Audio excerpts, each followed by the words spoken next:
সব সময় একরকম খাবার খেতে কিন্তু কারোই ভালো লাগে না। যেরকম প্রতিদিনের মতো ভাত, মাছ, মাংস, ডাল এগুলো খাওয়ার পাশাপাশি মাঝে মাঝে মন চায় একটু ভিন্ন কিছু রান্না করে খেতে। শীতের দিনটা ছোট হওয়াতে সকালবেলা তেমন একটা কিছু আয়োজন করা যায় না, কিন্তু রাতের বেলা দিব্যি হাতে অনেক সময় থাকে, তখন আবার পছন্দ মতো নাস্তা বা রাতের খাবার যেকোনো কিছুই তৈরি করে নেওয়া যায়। তাই আজকে রাতের খাবারটা তৈরি করেছি আমার এবং আমার বাচ্চার পছন্দের। পুরো ভিডিওটা দেখবেন, আশা করছি আপনাদের কাছে ভালোই লাগবে। আসসালামু আলাইকুম, কেমন আছেন সবাই? আশা করছি কাছে দূরে যে যেখান থেকে আমার ভিডিওটা দেখছেন সবাইকে আল্লাহ পাক ভালো রেখেছেন।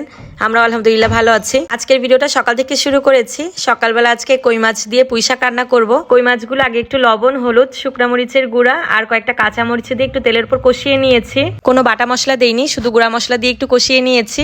আর এরপরে ডাটা দিয়ে দিয়েছি। ডাটা যেহেতু হতে সময় লাগবে এই কারণে আগেই দিয়ে দিয়েছি। এখন পানি দিয়ে মাছটা আবার কিছুক্ষণ ঢেকে রান্না করে নিব।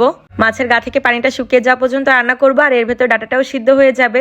তো ঢাকনা দিয়ে ঢেকে কিছুক্ষণ রান্না করে নিয়েছি। ডাটাগুলোও সিদ্ধ হয়ে গিয়েছে। এখন ঝোলের পানি দিয়ে দিয়েছি, তারপর শাকগুলো দিয়ে দিয়েছি। গাছ থেকে একদম মাথার ছোট ছোট পাতাগুলো বেছে নিয়ে এসেছি। এটা রান্না করতে বেশি সময় লাগবে না।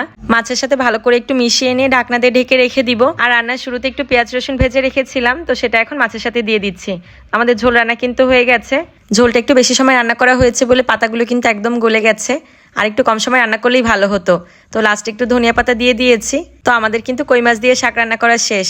আর এখন আরেকটা পদ রান্না করব। ফ্রিজে একটা প্যাকেটের ভেতরে পাঁচমিশালি মাছ ছিল, মানে এখানে অনেক প্রকার মাছ আছে, ট্যাংরা মাছ, টাকি মাছ, শিং, বাইম। তো এর ভেতরে যে মাছগুলো একটু বড় বড় ছিল সেগুলো আবার একটু কেটে ছোট করে নিয়েছি। মাছগুলো এখন হলুদ, মরিচ, লবণ দিয়ে মেখে ভেজে নিচ্ছি।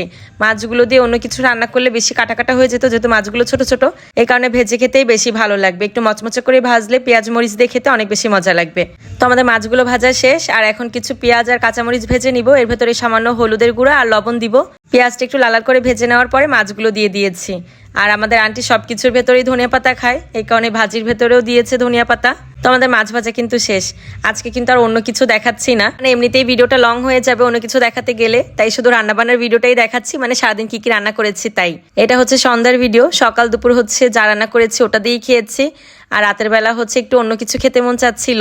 ভাগ্যিস আমি ফ্রিজে মাংস মেরিনেট করে রেখে দিয়েছিলাম চিকেন ফ্রাইয়ের জন্য। ভাত ছাড়া অন্য কি খাওয়া যায় এটা ভাবতে ভাবতে চট করে মাথায় বুদ্ধি চলে আসলো যে চিকেন ফ্রাই করি আর পরোটা ভাজি, সাথে একটু মেয়োনেজ বানিয়ে নিলে খেতে অনেক বেশি মজা লাগবে। তো একদিকে আমি চিকেনগুলো ফ্রাই করে নিচ্ছিলাম আর আন্টি অন্যদিকে পরোটা বানাচ্ছিল। আমার মেয়েটা ইদানিং একদমই ভাত খেতে চায় না, কিন্তু রুটি টাইপের জিনিসগুলো আবার পছন্দ করছে। মানে ওকে যদি আমি রুটি বানিয়ে দেই বা পরোটা তৈরি করে দেই কিংবা প্যানকেক তৈরি করে দেই, এগুলো আবার সে একা একা নিজে থেকে খায়। আর চিকেন ফ্রাইটাও যেহেতু ওদের পছন্দ, সেহেতু ওদের এই খাবারটা ভালোই লাগবে। তো পরোটাগুলো আমরা ভেজে নিয়েছি।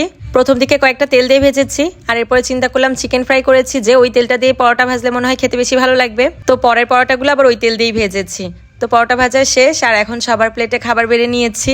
আর হ্যাঁ, আমি কিন্তু মেয়োনেজও বানিয়ে নিয়েছিলাম, আর সাথে তো হচ্ছে শসা আর সস আছেই। সত্যি খাবারটা কিন্তু কোনো অংশে রেস্টুরেন্ট থেকে কম হয়নি। নিজে বানিয়েছি বলে বলছি না, সবাই খেয়ে প্রশংসা করেছে।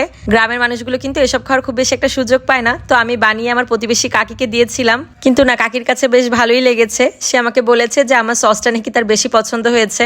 যাক, আলহামদুলিল্লাহ, খাবারটা আমাদের সবারই অনেক ভালো লেগেছে। রাতের খাবারটা বেশ ভালোই হয়েছে। ভিডিওটা আজকে এখানেই শেষ করে দিচ্ছি। ভালো লাগলে একটা শেয়ার করে দিবেন। সবাই ভালো থাকবেন। আল্লাহ হাফেজ।